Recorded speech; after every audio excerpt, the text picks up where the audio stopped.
Pensa só, por toda a história, o sistema de justiça sempre teve um desafio gigantesco pela frente. Como é que se julga os atos de alguém sem de fato entender o que está se passando na cabeça daquela pessoa? Bom, hoje a gente vai mergulhar fundo para investigar como essa relação, que é super complexa, entre a lei e a psicologia evoluiu, desde as superstições antigas até a ciência moderna. E a nossa investigação toda parte de uma pergunta que, olha, desafia os tribunais há séculos. Uma pessoa é sempre, mas sempre mesmo, totalmente responsável pelos seus atos? É essa questão que vai ser o nosso guia nessa jornada pela história. Hoje em dia, existe um campo inteiro que se dedica a isso, que é a psicologia jurídica. Ela está ali, sabe, bem na intersecção entre a psicologia e o direito, tentando analisar o comportamento humano dentro do contexto da lei. Mas, para a gente entender como chegamos até aqui, a gente precisa voltar bastante no tempo, em busca das primeiras pistas. E a nossa primeira parada nos leva lá para Roma antiga. Pode até parecer surpreendente, mas essa preocupação com o estado mental de uma pessoa diante da lei, isso não é nem um pouco novo. Pois é, os primeiros indícios bem claros aparecem lá por volta de 527 d.C. O direito romano foi, de certa forma, pioneiro nisso, ao reconhecer formalmente que, nem todo mundo podia ser responsabilizado no mesmo jeito. A grande chave aqui era a capacidade de diferenciar os estados mentais perante a lei. Os humanos, então, criaram duas categorias bem distintas. De um lado tinham o furioso, que era o termo usado para alguém em um estado de loucura violenta. Do outro lado, o mentecaptus, que descrevia uma pessoa com alguma deficiência intelectual.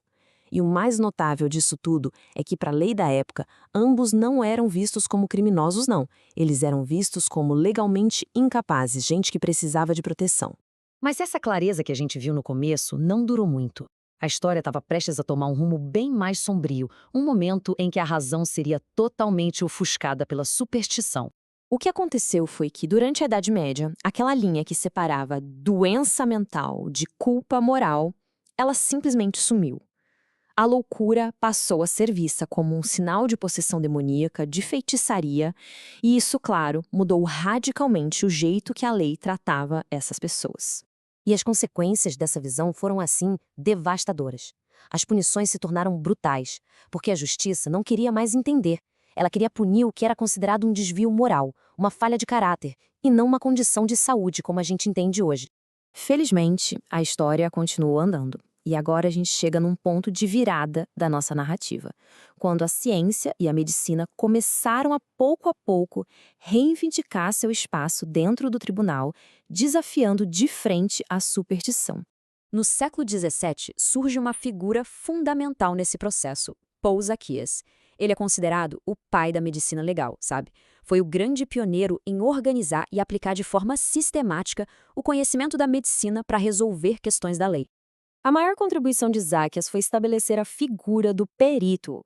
Foi a primeira vez que os tribunais começaram a chamar um especialista técnico para dar um parecer em casos que envolviam a capacidade mental de uma pessoa, fosse para determinar a responsabilidade num crime ou até para validar um testamento. E isso nos leva, finalmente, ao capítulo final e mais decisivo da nossa história, a entrada oficial da psicologia no mundo jurídico. O finalzinho do século XIX marca, então, o nascimento oficial do campo como a gente conhece hoje. E esse movimento todo foi impulsionado por um pioneiro que sacou o potencial de aplicar a nova ciência da mente aos velhos problemas da lei. O nome dele era Hugo Münsterberg. E o Münsterberg não ficou só na teoria, não. Ele levou a psicologia para dentro do tribunal. Imagina só, começar a aplicar princípios científicos para avaliar se o que uma testemunha diz é confiável, ou para entender a psicologia por trás da seleção de um júri. Foram essas aplicações práticas que realmente firmaram as bases da psicologia jurídica moderna. Então, recapitulando essa nossa viagem, a gente vê uma evolução muito clara.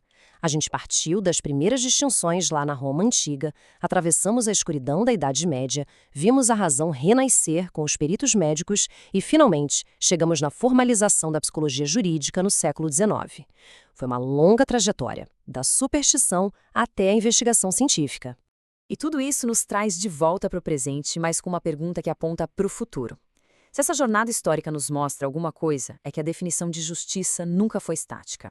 Então, à medida que a neurociência e a psicologia continuam a desvendar os mistérios do cérebro, como será que isso vai transformar nossa compreensão sobre culpa, sobre responsabilidade e, no fim das contas, sobre a própria justiça? A história, com certeza, continua.